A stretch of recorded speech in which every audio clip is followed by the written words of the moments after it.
तब हम यहाँ पर वाइस कैप्टन नैच को देखते हैं। मैंने हमेशा सेम ड्रीम देखा है जहाँ पर मैंने भी यामी और मॉर्गन के साथ ग्रे डियर को ज्वाइन कर लिया था और उसके बाद मैं और यामी हमेशा मॉर्गन को लेकर लड़ते रहते थे, जिस वजह से मॉर्गन हमेशा हंसता रहता था। और जब भी मैं इस सपने से उठता था तब मुझे बस निराशा ही होती थी। तब कैप्टन यामी मॉर्गन के ऊपर हमला कर देते हैं। मास्टर लूसियस कोई बुरे आदमी नहीं है यामी, बल्कि एक ऐसे सेवियर है जो कि इस दुनिया में ट्रू पीस लाएंगे, और उन्होंने ही मुझे ये एब्सोल्यूट मैजिक और पावर दी है। तब मॉर्गन अपने डार्क मैजिक के जरिए कैप्टन यामी के अटैक को एब्जॉर्ब कर लेता है, जिसे देखकर कैप्टन यामी भी हैरान हो जाते हैं। मेरे पास लाइट मैजिक है और मास्टर लूसियस ने मुझे डार्क मैजिक दिया है, और अब मैं इस क्रिएशन मैजिक के जरिए आइडियल वर्ल्ड के लिए रास्ते को क्लियर करूंगा। तब मॉर्गन अपने लाइट मैजिक से कैप्टन यामी के ऊपर हमला कर देता है, और वो हमला इतना ज्यादा तेज होता है कि कैप्टन यामी बस उसे ब्लॉक ही कर पाते हैं। ये अटैक तो लाइट स्पीड से हुआ है, जिस वजह से मैं अपने ब्लैक मून की वजह से इसे बस ब्लॉक ही कर पाया हूँ, और ये तो मुझे अपने आप पर हमला करने का मौका भी नहीं दे रहा है, जिस वजह से मुझे पूरा यकीन है कि इस टाइम तो मॉर्गन लूसियस से भी ज्यादा ताकतवर है।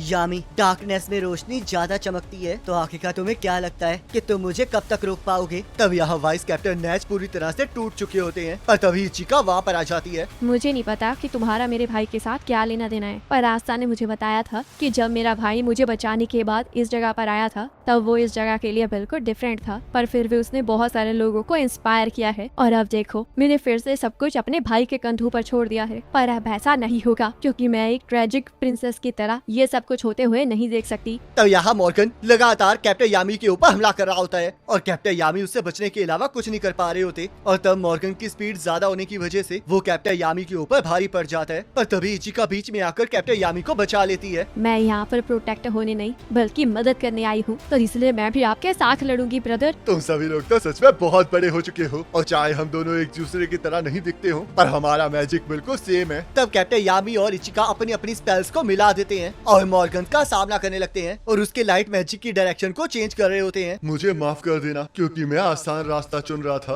और खुद से यही कह रहा था कि मैं किसी भी टाइम मर जाऊंगा, पर मेरे आंसुओं का मतलब ये नहीं है कि मेरे पाप खत्म हो गए हैं, तो इसलिए अब मुझे लड़ना ही होगा। तब वाइस कैप्टन नैच अपने चारों डेविल्स के साथ डेविल यूनियन बना लेते हैं और कैप्टन यामी और इचिका की मदद करने चले जाते हैं, जिससे कि कैप्टन यामी भी बहुत ज्यादा खुश हो जाते हैं। मैं जानता ही था नैच कि तुम्हारे पास मैजिक का ज्यादा टैलेंट है। तब वो तीनों अपने मैजिक की मदद से मॉर्गन के हमलों को रोकने लगते हैं, जिससे कि मॉर्गन भी बहुत ज्यादा इम्प्रेस हो जाता है, और वो डिसाइड करता है कि अगर उसे ट्रू पीस लाना है तो उसे उन तीनों को सरपास करना ही पड़ेगा। जितनी ज्यादा लाइट ताकतवर होती है उतनी ही ज्यादा शैडो गहरी बनती है, तो इसलिए अब अलविदा कहने का वक्त आ गया है मॉर्गन, और तुम चिंता मत करो, मैं इस पेन को पूरी जिंदगी सहने के लिए तैयार हूँ। तो यहाँ एड्रम लेच भी ये सब कुछ देख रही होती है। किसने सोचा था कि ये सारे प्लेडियंस और आर्क एंजल्स को हरा देंगे? ये लोग तो जितना मैंने सोचा था उससे भी बेहतर निकले, और मुझे लग रहा है कि थोड़ी देर में ही बाकी सारी लड़ाइयाँ भी खत्म होने लग जाएंगी। तब यहाँ हम देखते हैं बाकी मैजिक नाइट्स भी अपने अपने अपोनेंट्स को खत्म कर रहे होते हैं, और ब्लैक बुल्स ने भी एंटी मैजिक की मदद से लूसियस के क्लोन्स को लगभग खत्म ही कर दिया होता है, जिस वजह से अब बस लूसियस ही बचा होता है। और एड्रम लेच भी ये देखने के लिए एक्साइटेड होती है कि आखिरकार आगे क्या होने वाला है। तब यहाँ यूनो और रास्ता अभी भी लूसियस तक नहीं पहुँचे होते, और तभी बेल यूनो के पास आ जाती है, जिससे कि उसे पता लग जाता है कि उसका सबको मैजिक देने वाला बैरियर खत्म होने वाला है, जिस वजह से आस्था यूनो को चामी का बनाया हुआ खाना देता है, और उससे यूनो का खोया हुआ मैजिक वापस आ जाता है। अब बस हमें लूसियस को हराना है ताकि हम इस बड़ी सी स्पेल को बंद कर सकें। तो यूनो और रास्ता उस स्पेल के पास पहुंच जाते हैं, जहाँ पर लूसियस आराम से बैठा होता है। यूनो और रास्ता, आखिरकार तुम लोग यहाँ पर आ ही गए, पर ये कितनी ज्यादा बुरी बात है ना कि तुम लोग हर हालत में मेरी पीसफुल दुनिया को बनने से रोकना चाहते हो। मुझे नहीं पता कि वो दुनिया अच्छी है या बुरी, पर फिर भी मुझे तुमसे एक सवाल पूछना है। तुमने जिसे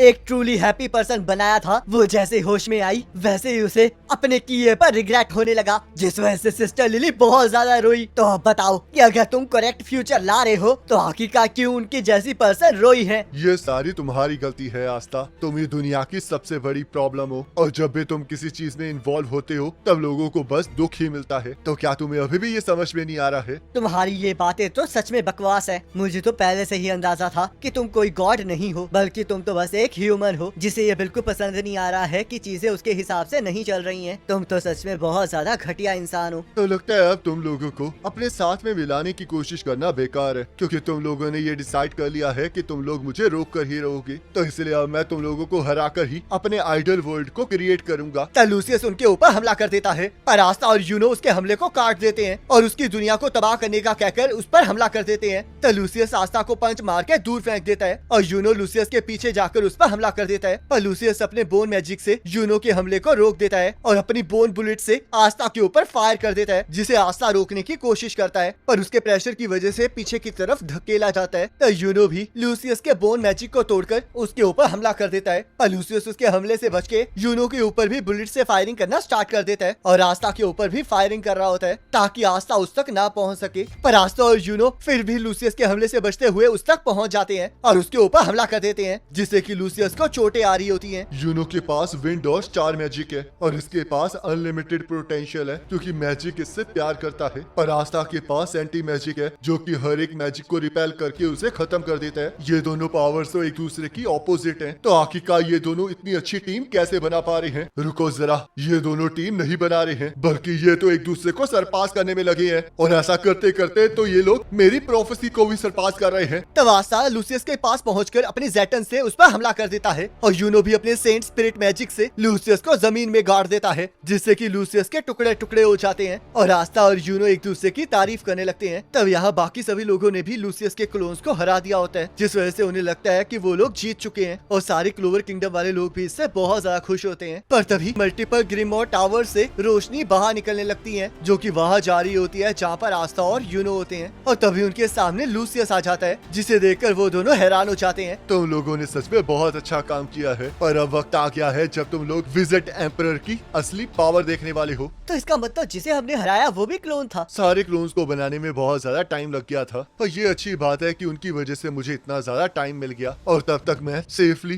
किंगडम के सारे ग्रिमोर टावर्स को यहाँ पर लिंक कर पाया। जब से हम सभी ह्यूमंस इस दुनिया में आए हैं तब से ये टावर्स यहाँ पर हैं और इसके अंदर जितनी ग्रिमोर्स हैं वो गॉड के द्वारा दी गई विजडम है जो कि ह्यूमन के नेचुरल मैजिक को एम्पलीफाई करती है और स्पेल्स को एनहांस करती है। पर क्या तुम्हें पता है कि जब एक मेज मरता है तो उसकी ग्रिमोर का क्या होता है और उन स्पेल्स का क्या होता है जो उसने पूरी जिंदगी कमाई होती है? तो मैं तुम्हें बता दूं कि वो सारी की सारी इन्हीं टावर्स के अंदर वापस चली जाती हैं, जिस वजह से अब जब मैं इन टावर्स के साथ लिंक हो चुका हूँ और मुझे ह्यूमंस की सारी विजडम मिल चुकी है तो मैं उन सभी स्पेल्स का इस्तेमाल कर सकता हूँ। तब इतनी सारी स्पेल्स को देखकर आस्था और यूनो शॉक हो जाते हैं और तभी लूसियस वहाँ से गायब हो जाता है। तब यहाँ हम पर्पल ऑर्कस के पुराने कैप्टन और चेन मैजिक वाले थीफ को देखते हैं, जिनके पीछे लूसियस अचानक से आ जाता है और यहाँ मार्क्स भी बहुत ज्यादा टेंशन में होता है। और जैसे ही मिमोसा उसे बुलाने लगती है वैसे ही मार्क्स वहाँ से गायब हो जाता है और हम देखते हैं लूसियस उन तीनों को लेकर वापिस आस्था और यूनो के पास चला जाता है, जिन्हें देखकर आस्था और यूनो दोनों बहुत ज्यादा हैरान हो जाते हैं और तभी लूसियस उन तीनों को मार देता है। जब आप किसी मेज को मार देते हैं तब उनकी ग्रिमोर्स वापस उन टावर्स में चली जाती हैं, जिस वजह से अब मैं इन तीनों के मैजिक को भी यूज कर सकता हूँ। तो लूसियस उस थीफ के चेन मैजिक की मदद से यूनो को बांध देता है, जिससे कि यूनो का मैजिक सील हो जाता है। पर तभी आस्था आकर उसे छुड़वा देता है और लूसियस मार्क्स के मैजिक को यूज करने लगता है। तो चलो फिर अब मैं क्लोवर किंगडम के सारे लोगों को तो उन दोनों के आखिरी मूवमेंट्स को दिखा देता हूँ। तब यहाँ रियू को पता लग जाता है कि लूसियस सारी स्पेल्स का इस्तेमाल कर रहा है, जिस वजह से उसे एहसास हो जाता है कि ये अच्छी चीज तो बिल्कुल भी नहीं है, जिस वजह से वो फूजियो को कहकर उसके बैटल सॉन्ग को बजाने के लिए कहने लगता है ताकि रियू की आवाज आस्था तक पहुंच सके। जो भी एक बार इस चीज से मार्क हो चुका होता है वो चाहे इस दुनिया में कहीं भी हो पर फिर भी मेरी आवाज उस तक जरूर पहुंच जाती है। आस्था, मुझे पता है कि तुम्हें ये एहसास है कि लूसियस कितना ताकतवर है और चाहे तुम लोग अभी उसके साथ लड़ रहे हो पर फिर भी वो हर एक कीमत पर तुम्हारे एंटी मैजिक से बच रहा है। पर मुझे एहसास हो रहा है कि उसके चेस्ट के अंदर जो क्रिस्टल लगा है उसके अंदर उसका सारा मैजिक किसी तरह कंसंट्रेट हो रहा है और वही तुम्हारा टारगेट है। मुझे नहीं पता कि इससे कोई फायदा होगा या नहीं, पर अगर आस्था का मैजिक उस चीज को थोड़ी सी भी खरोच डाल पाया तो शायद हम इस लड़ाई को जीत सकते हैं। तो लूसियस आस्था के पीछे पहुंच जाता है। चिंता मत करो आस्था, मैं तुम्हें फिर से जिंदा कर दूंगा और इस बार तुम्हें मैजिक भी दूंगा ताकि तुम एक प्रॉपर जिंदगी जी सको। तो इसलिए अब रिलैक्स करो और मर जाओ। तो यूनो बीच में आकर लूसियस के हमले को रोक देता है और आस्था और लीवे मिलकर लूसियस के ऊपर हमला कर देते हैं। पर तभी आस्था की माँ बीच में आ जाती है, जिसे देखकर रियू भी हैरान हो जाता है। ये तो आस्था की माँ है। क्या इस बंदे ने आस्था की माँ को पहले कहीं देखा है जिस वजह से ये अपने मैजिक की मदद से उसे दोबारा से जिंदा कर पाया है? तो लिसिटा को देखकर लीवे को सारी पुरानी यादें याद आ जाती हैं और चाहे वो बस एक इल्यूजन होती है पर लीवे उसे नहीं काट पाता है, जिस वजह से लूसियस उन पर हमला करने में कामयाब हो जाता है। तब सभी लोग ये देख के शॉक हो जाते हैं, पर कैप्टन यामी को अभी भी यकीन होता है कि चाहे जो मर्जी हो जाए पर फिर भी आस्था इतनी आसानी से नहीं मर सकता।